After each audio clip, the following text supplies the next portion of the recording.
Hello, c'est Elliot de Elgoz Media. Bienvenue dans Flash IA, ton rendez-vous incontournable pour décrypter l'actualité de l'intelligence artificielle en 5 minutes chrono. Aujourd'hui, lundi 17 mars, on plonge dans les 10 actualités les plus marquantes des dernières 72 heures.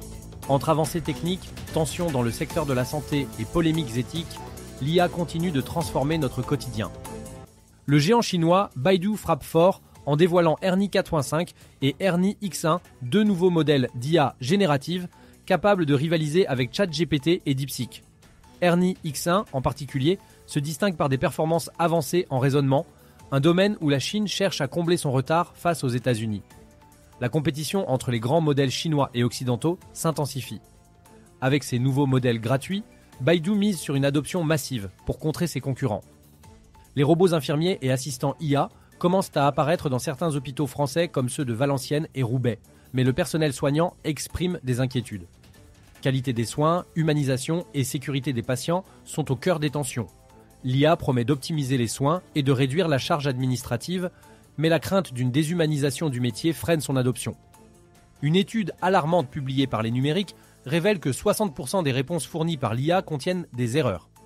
Ce phénomène, appelé hallucination IA, met en doute la fiabilité des modèles comme ChatGPT lorsqu'ils sont utilisés pour obtenir des faits précis. Ces résultats rappellent que l'IA ne remplace pas encore une vraie source fiable et nécessite vérification et esprit critique. Google a officialisé la transition de Google Assistant vers Gemini sur Android. Ce changement marque une nouvelle ère pour l'assistant vocal, qui adopte une approche plus avancée basée sur l'IA générative. Cela signe la fin d'un assistant vocal traditionnel au profit d'une IA plus contextuelle et interactive, un vrai rival pour ChatGPT.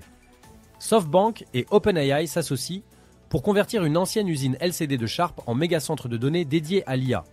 L'objectif ? Soutenir l'explosion de la demande en puissance de calcul pour l'IA générative.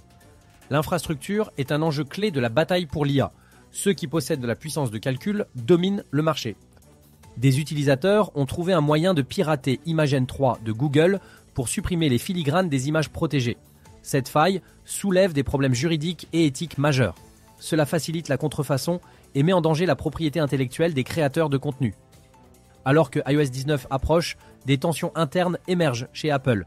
Les équipes peinent à rattraper leur retard en IA sur Siri. Certains analystes parlent d'un échec cuisant face à ChatGPT et Gemini. Si Apple ne réagit pas, Siri risque d'être dépassé et de perdre son rôle central dans l'écosystème Apple. Un data center IA va être construit dans la Drôme, créant plus de 1000 emplois et renforçant la stratégie numérique française. La souveraineté numérique devient un enjeu majeur et la France investit pour ne pas être dépendante des géants étrangers. L'IA est expérimentée par France Travail, ex-Pôle emploi, pour associer plus efficacement candidats et offres d'emploi. Les premiers retours sont très positifs. Un marché de l'emploi plus efficace grâce à l'IA pourrait réduire le chômage et fluidifier le recrutement. À partir d'aujourd'hui, les usagers de Tisséo à Toulouse pourront payer leurs tickets et abonnements en crypto-monnaie via l'application mobile sur Android. Une première en Europe pour un réseau de transport public. Cette initiative accompagne la fin progressive du ticket papier qui disparaîtra le 26 mars. Cela marque un tournant dans l'adoption des cryptos dans les services du quotidien et pourrait inspirer d'autres villes européennes à suivre cet exemple. La compétition s'intensifie entre la Chine et les États-Unis avec des nouveaux modèles d'IA toujours plus puissants. Les usages dans la santé et l'emploi se développent, mais soulèvent des questions éthiques et sociales. Les modèles d'IA générative posent encore des défis, notamment en termes de fiabilité et de respect des droits d'auteur. L'IA évolue à une vitesse fulgurante, mais chaque avancée s'accompagne de nouvelles problématiques. Comment allons-nous gérer ces bouleversements dans les mois à venir ? À suivre dans les prochains épisodes de Flash IA. Merci d'avoir suivi cette édition de Flash IA. Rendez-vous demain pour de nouvelles actus IA. Prenez soin de vous, abonnez-vous et restez curieux.